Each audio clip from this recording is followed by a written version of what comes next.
Hi, I'm Katie, and this is the Free Art and Design School podcast, web series, whatever. And I have yet another wonderful guest here today. If you'd like to introduce yourself. Hi everyone, my name is Carney. I am a mixed media artist based in LA. I focus on mostly figure work and portraits, and yeah, I've been, I guess, on a creative journey for a long time in different forms. But I've been taking it a little bit more seriously over the past year. So yeah, and I know Katie from college. Leo is one of my favorite people. You have so much positivity and energy and light in you, and I thought you'd be a great person to ask about your artistic journey. So I thought I'd ask you sort of how you started becoming an artist because you have a background in engineering, and if you could talk a little bit about kind of that sort of self-discovery. Yeah, I guess. After I graduated from Stanford, I studied mechanical engineering. And to be honest, the only reason why I took mechanical engineering is because um they there's this class called ME203, and they would showcase products of different students, or not products, but like, I guess, projects of students from the product realization center, which was kind of like our machine shop or wood shop, whatever. And it was so fun to like see what everyone was making, and I was like, I want to make cool shit too. So that's how I studied mechanical engineering. It's not as, I think I fell into a different path in manufacturing that isn't exactly like I get to make cool stuff that I would like. Like, I maybe would have gone a more design route, but I still enjoy certain parts of manufacturing. I can talk a little bit about that. But anyways, um as a project engineer in the food manufacturing industry, I was staying with my parents right after college just to kind of like get myself together. And I was just exploring a lot of different things because I didn't have that much. I had a lot of time on my hand at the time. And I did Bookstagram, and I did a lot of photo composites with Photoshop and taking a lot of photos, and it's evolved. And I've done stationery over the years, and like, so many different facets of myself have been creative, and it's kind of all collectively come together into visual art. Growing up, I always thought I wanted to be a novelist, like an English. I thought I was gonna study English, and then I just didn't go down that path.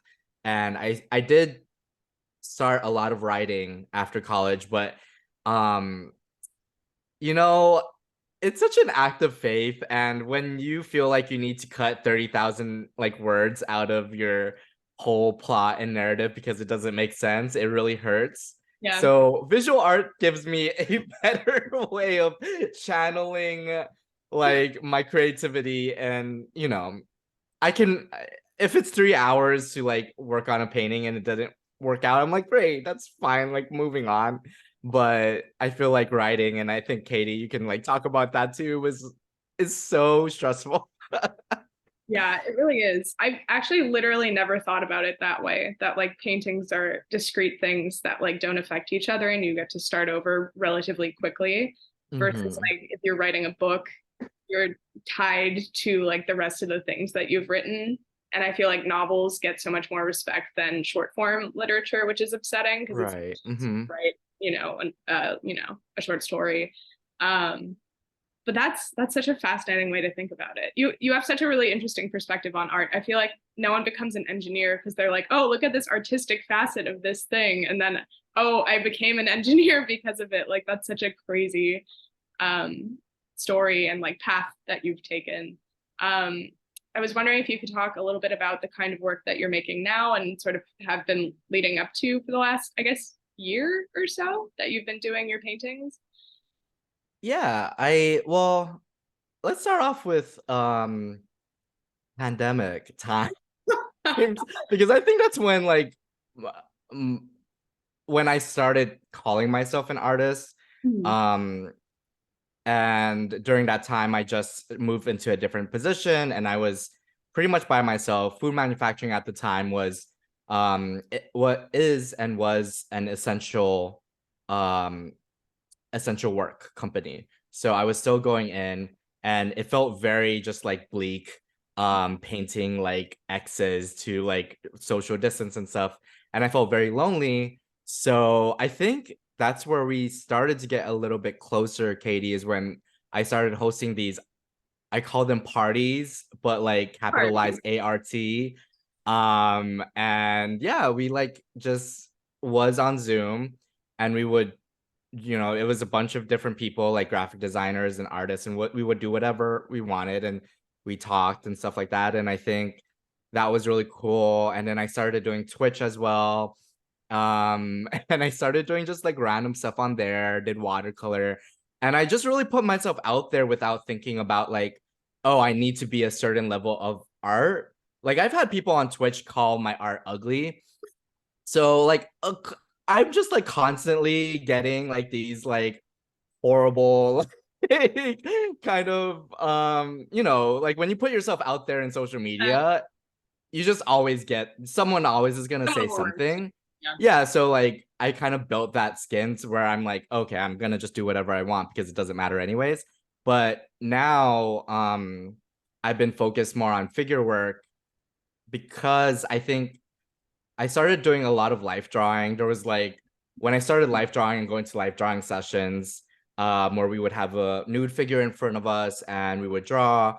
That was where I felt like in love with a specific kind of art that's not just like a media, it's like the figure itself. And I think that also subscribed to me kind of building more body confidence in myself, because when you start breaking down the body and the human figure, you start realizing that everyone is just like lines and curves, and it doesn't fucking matter like what we look like.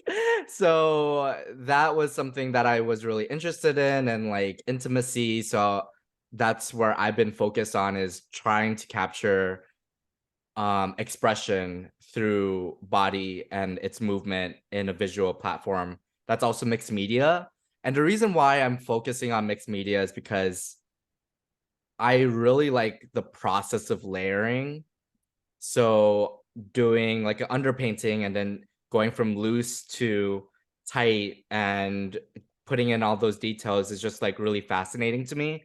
And I think that's where my engineering Yeah. mind is like coming out a little bit. Yeah, it's like I love process and I love step by steps. Of course, it's like you kind of it's very weird and juxtaposed, because like once you have a process, it's freeing and you can do whatever you want, knowing that you can go back with opaques and just like go in and do the finer details. But that allows you just to kind of just like let your expression go. So that's what I've been trying to figure out with mixed media in the form of figure paintings. Yeah, I think one of the things that I love about art and engineering and science and math is that everything you're doing is it's a puzzle. It's problem solving. Mhm. It's just you're using either different parts of your brain or different tactics to like solve the puzzle. And I think one thing that I find annoying culturally is the assumption that if you're artistic, you're somehow less intelligent than someone who's mathematical or scientific or whatever. And that's like a deep kind of cultural norm for the last at least, I don't know, 300 years or something. And it's crazy to me. Like, Yeah.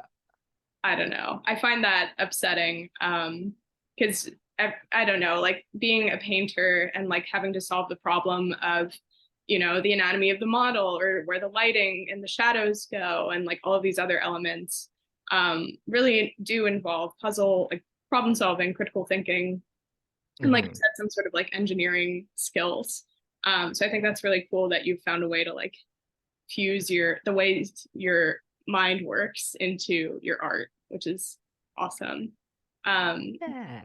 do you want to talk a little bit about your process? Because you have this style, which is not ugly. I advise everyone who's watching this to go and look up your artwork. It's incredibly unique and beautiful and like has a lot of depth to it because of the washes and the layers that you have. Um, and it doesn't look like anything else that anyone has. And I was wondering sort of if you wanted to talk about the aesthetic of it and how that relates to the meaning behind your work. Yeah, I really like wet on wet style, which is in watercolor, but mostly I learned this from watercolor because that was the first media that I started with. Um, is you get the wet paint and then you put it on a wet surface and it starts to bloom out into kind of the threads of the paper. And I really love seeing how that reacts to the paper, and when you just like do a swipe it just like blooms out. So that's always been interesting to me, and I love texture, and I think that's why I focus on mixed media as well, is because like you can add all of these different textures, and what depending on what you're trying to do it can mean something. So constantly I'm kind of thinking of like, oh, what does the blur mean to me if I'm blurring out the background, and then kind of focusing like the subject. And it's funny when like I was working on one of these pieces. It was called Blocked. It just happened literally like a week ago where I finished it up. But I was focusing on the blurs that was happening and allowing it to go, but I was using fountain pen ink, and I don't think a lot of people utilize fountain pen ink in like I don't know, in like portraiture. I've seen it done a lot with landscapes because of those blooms. Um but there's an idea of like the textures and the blurs that makes me feel like when I was diagnosed with epilepsy, like, and started taking carbamazepine, it took a really long time for me to actually find the dose that I was supposed to have. So for a good amount of time, everything felt blurry to me. And I think that comes out in some of my pieces is like when I feel it's another body thing, right? It's like when I feel like everything is in focus, like that's where I figured everything out. But if it's a piece that's like showing a kind of a frustration or a little bit of a block, then I tend to make everything blurred out. Um, I don't know if that answers your question at all, but Awesome. but That's if crazy. there's anything, fountain pen ink isn't usually used. I use bleach as well, and salt and a lot of other things. And I think it's kind of good that I haven't had, to be honest, like the only teachings I've had so far. I'm currently in a program as of like 2 weeks ago, but the only teachings I've had so far is YouTube and just trying things out. And it's been very freeing to like know that no one's over my shoulder and telling me that's wrong or that's right. It's just like understand your funda- fundamentals so I can look at my pieces critically and understand what I like and don't like, and then try to do it again in something else. So yeah. Yeah, I think learning the canon is often more damaging in certain ways. Like when you're learning things on your own, it's almost better to be able to experiment freely and not have an understanding of this is the right way to do this, this is the wrong way to do this, unless you're specifically trying to replicate something. If you're like, I want this leg to look like a leg, then yeah, like, do the YouTube tutorial, do the school, whatever. But Right. I think part of the reason you've developed such a like unique, gorgeous style is, like you said, your personal experience and Well, they were experiments. They were experiments. Because like there was a control and then there was a bunch of yeah, it's like does charcoal and watercolor can coexist sometimes? And you have to figure it out, but no, they were experiments. yeah, and I love that about your work. Like you're very, I'm going to turn a light on if I can turn it on. It's okay. I think you're really flexible and really forgiving. Let's see. This might not work. Um, no, no light. That's fine. Uh, It's okay. The lamp's broken. You have a very Rembrandt like lighting effect on the 45 of your face right now. It's very like chic. Okay, Um, I'm gonna go turn the light on, but I want you to answer the question while I'm turning the light on. okay. Um, you have this sort of curiosity about exploring different media and how they interact. And I'm wondering if you have any sort of interest in the like underlying science of it at all. Like I really am interested in like pigments, which we've talked about. Like when I buy watercolors, I'm super interested in like where the paint came from, like why it acts this way, why it's granulating or not granulating. And I'm wondering if like that is driving any of your thoughts, or if it's more like just the result of like how the blooms interact or like what it ends up looking like. Um, yeah, so I'll be honest. Wow, Katie's away. My Discord was popping off. I'm trying to like figure that stuff out, unfortunately. But I think I heard about the scientific part of it.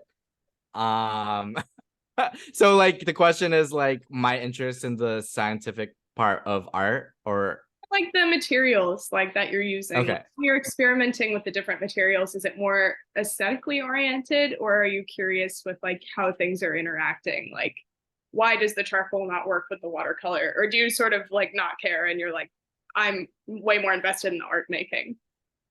I think initially at the beginning, I don't usually care, and then when it doesn't work out, I care.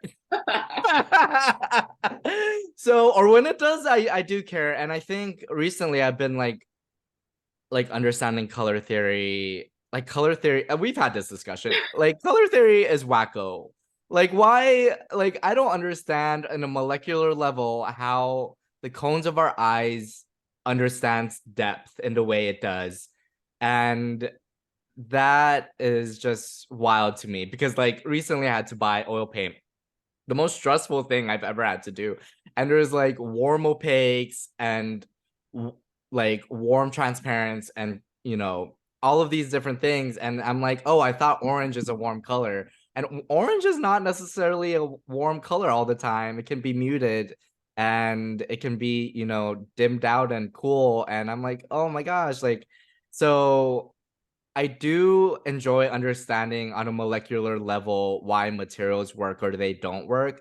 Because if you're trying to do mixed media, sometimes that's the only way to understand what you're trying to do in the first place. And understanding what is reacting on a molecular level is only going to allow you to do the textures that you want to do.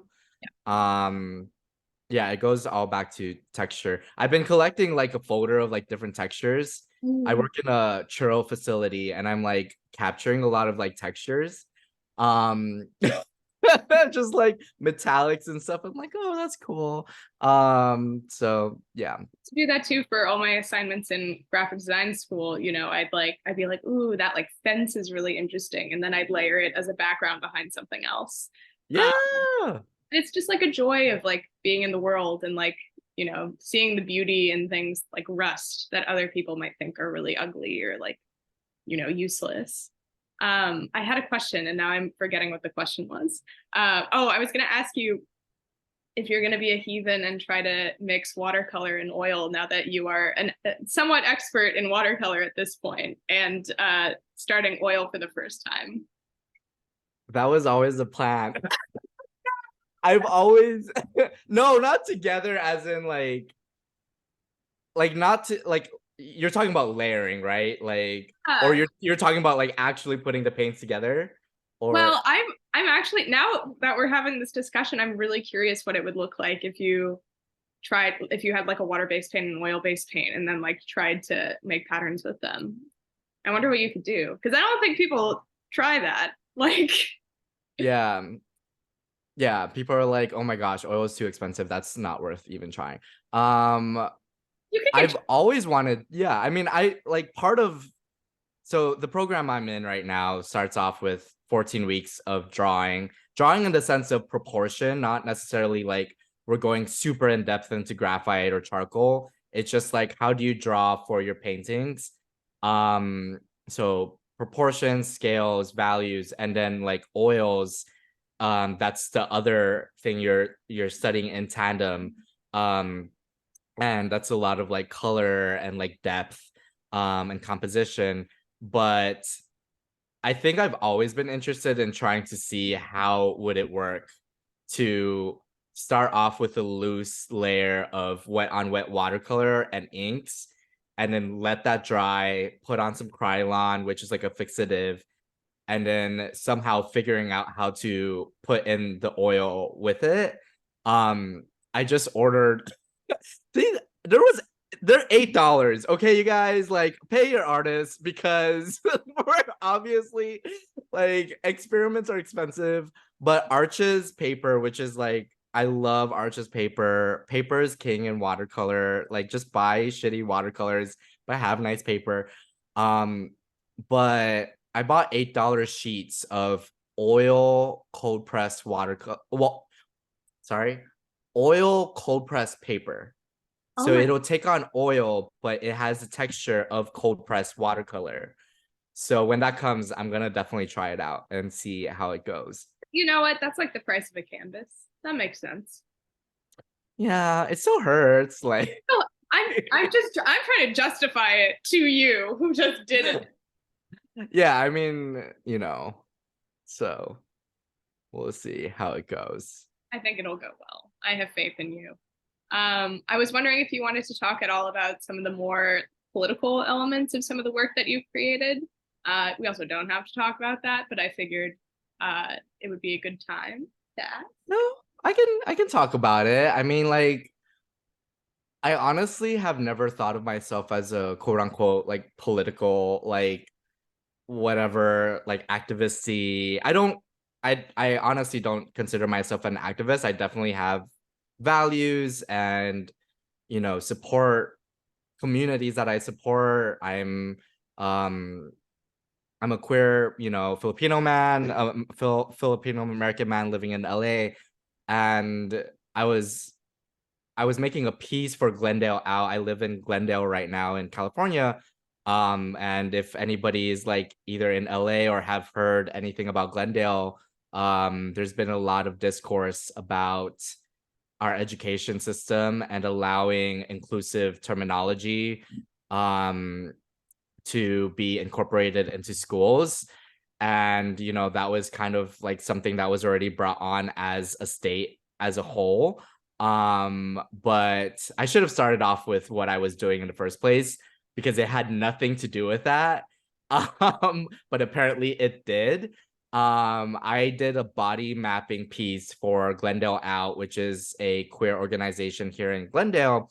And, it was our first year doing it. We I think like the artist kind of understood that, like everyone's gonna be seeing it. So that didn't I don't think that detracted any of the artists from doing what we wanted, but like it wasn't at all graphic to me. Like as someone who also enjoys erotic art as well, like I was like, okay, nothing's showing, it's unprovocative in my eyes. But apparently it turned a lot of people off, conservative parents and the Proud Boys who were rallying at the time, who don't live in Glendale. And the city of Glendale decided to pull that from our public exhibition, and the Glendale Library was nice and kind enough and saw that that was, disingenuous to the whole kind of Pride Month, festivities, and just like, the community as a whole.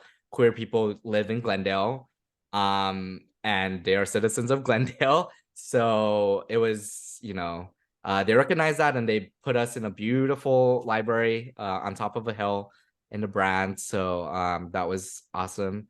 But yeah, that was wild. I know I'm a small artist, so I didn't get a lot of hate. But there were people like, oh, we're gonna burn that like gallery, and I'm like, it's in a library. Like Like, what are you trying to burn? They Like, probably want to burn or the books too. they probably want to burn the books too because they had a queer section as well that they were highlighting for June. Um, and yeah, there were really horrible things that were said to a lot of the artists as well. So yeah, that happened. Uh, Sorry. I mean, you did, it ended up nice that you have this beautiful exhibition in the library, but it's very fucked up that it took that experience for that to happen. And I think it's also, well, I have a couple things. One, the hill I'll die on is that a nude is not inherently sexual, and mhm. as part of art and art history, the access to models, like to be able to draw them, has been denied to people like of opposite genders. It's been denied to people based on like socioeconomic class. Having access to the human body as a resource to learn how to draw is incredibly important and has always been political and fraught. And the nude is like a basic part of art, is just like accepting and rejoicing what a human body looks like. Aside from that, Yeah. and that's what your art is. Like, so much of your art are just like beautiful figure drawings where you can see there's like, I mean, not all of them are delightful. Some of them have like moodier emotions, or they're not all like jubilant, but Mhm. they're all beautiful and they all have a lot of like thought and passion put into them. A second thing is that it shouldn't even matter whether the work was erotic or not. Like, there's Yeah. no situation under which individual artists, unless they're actually hurting people, which they're not, like in this situation, there's no situation in which you should have people rallying against you and your artwork. And that's incredibly sad that we live in this society and something like that could be happening to you in 2023 in Los Angeles. And I'm angry and sad on your behalf. Um, Yeah. Yeah. I mean, it's so interesting. Like next week I'm going to a oh, it's at a print, it's a trans owned print oh, the print shop, shop. and they are, yeah, and they are hosting their second month of LGBT um live drawing. So I'm super excited to, this is gonna be my first one there. But yeah, the nude, especially on social media, like, it's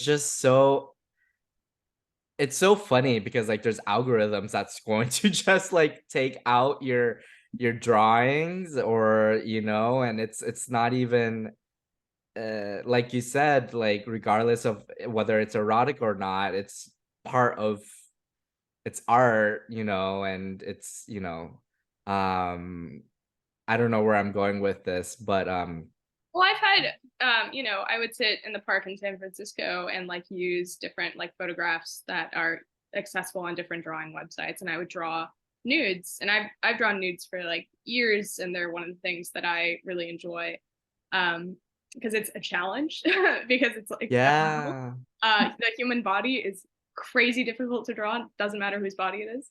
yeah. And I've posted it on Instagram, like some of my drawings, and they've gotten flagged and taken down. Mhm.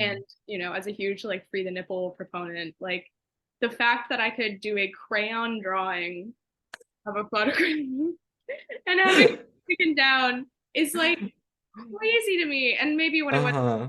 the photograph in the background or something, but it's like, what does it say that we put so much work and money and technology into creating algorithms that are uh, not allowing us to see something as benign as a human body that's naked, that isn't even sexual? I don't know. Well, I think that has a lot to do with like American culture as well, and like censorship with, the body, and like patriarchy, and just like everything, because like it's so funny. Like I think also, I mean, if you haven't done life drawing, regardless of your skill, I think it's amazing to do. Like, I don't, regardless if you're just starting out, just go and do it and have fun.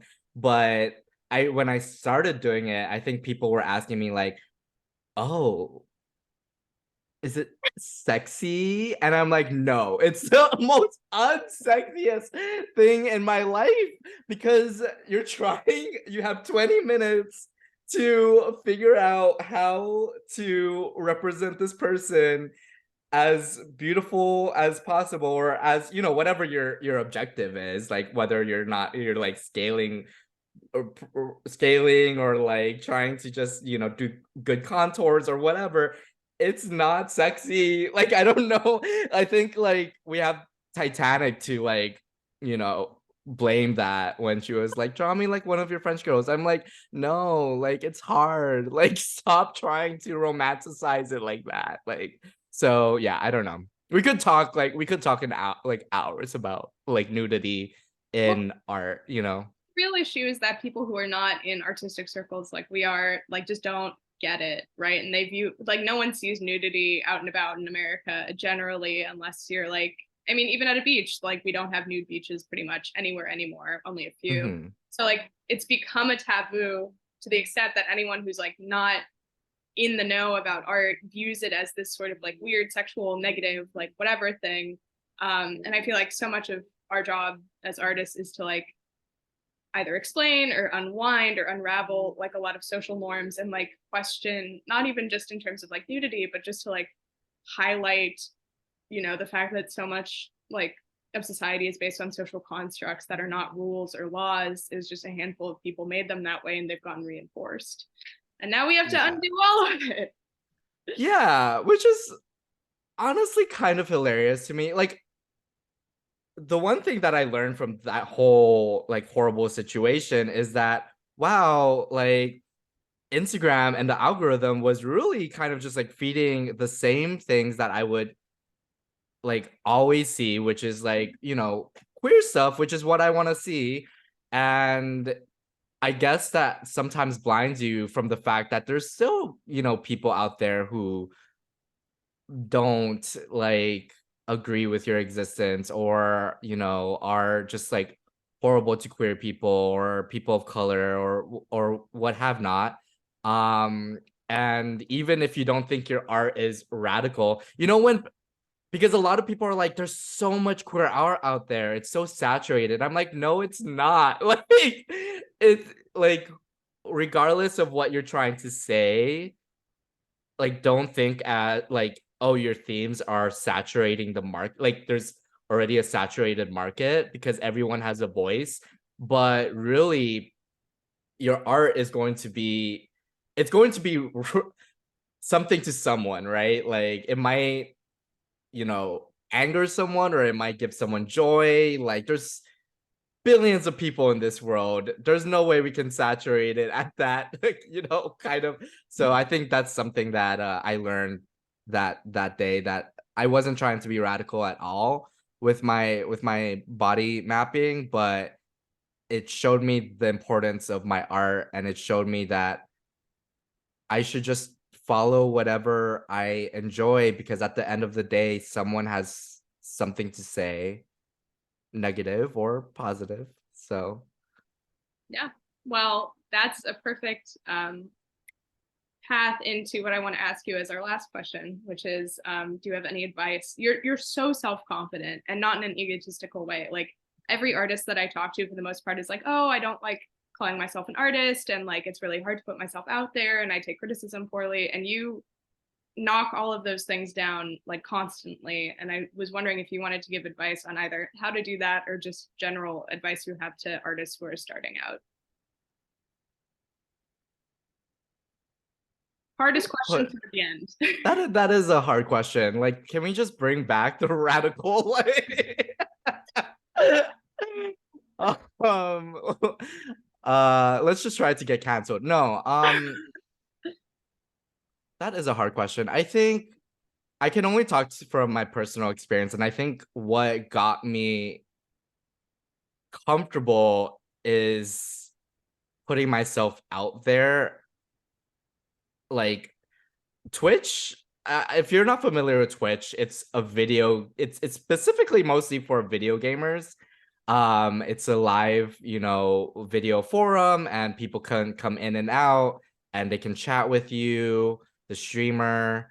Um, Twitch really gave me somewhat of like confidence, even though there were people that were like, ew, like, because you know, like it's how you frame Behind the it, and I'm like, screen, yeah. yeah, it's how you frame it, and I think like you have to kind of accept that there's going to be that kind of like negativity when you put yourself out there, regardless if you're doing it in social media or if you're doing it out there tabling, you know, and you're trying to sell your print for $50 and you know that's the correct cost, but like someone's gonna be like, oh, okay, and give you weird looks. But like if you know that is the cost and you're, you know, doing it fairly, you know, you have to stick with your guns. But I think, yeah, putting yourself out there, finding people like Katie, and people that you trust. I can think in my mind, Katie's one of them, can think in my mind 3 people, artists, that I'm like, okay, these 3 people are like, I can go to them and ask them, like, what do you think about this color or whatever? And they would give me good, like, good feedback, like actual feedback, because a lot of people, and you know, ugly is a really lazy word because no one's actually saying why. So putting yourself out there, even though it's scary, you don't need to like do what I did and be on Twitch and talk to yourself for 3 hours without anybody like really watching you. Um, and finding people in your community, whether it's, you know, through Facebook community groups or life drawing, or you know, that is one thing about social media that is so beautiful. I've met so many amazing people and artists and creatives through life drawing, through our own circles, and everyone's just kind of like branching out and like um yeah, I think that those 2 would be like my biggest tips in finding some sort of foundation in what you're trying to do. Um, and self-reflect, you know? No, I do too much of that. That's not good anymore. Too much self-reflection. Well, self-reflect when if you know if it's healthy or not. Like that, no one's gonna ever tell you except you'll have to figure that yourself out. But I think if you're starting out, everyone focuses on style a lot. Your process is going to dictate your style, and your style is going to dictate your brand, which is what you're going to be selling. We're Like, literally against the wire. So we don't get cut off. I oh, just okay. want to thank you, and I'll invite you back again because you have so much wisdom. Oh my gosh. Thank you. Thank you. Bye.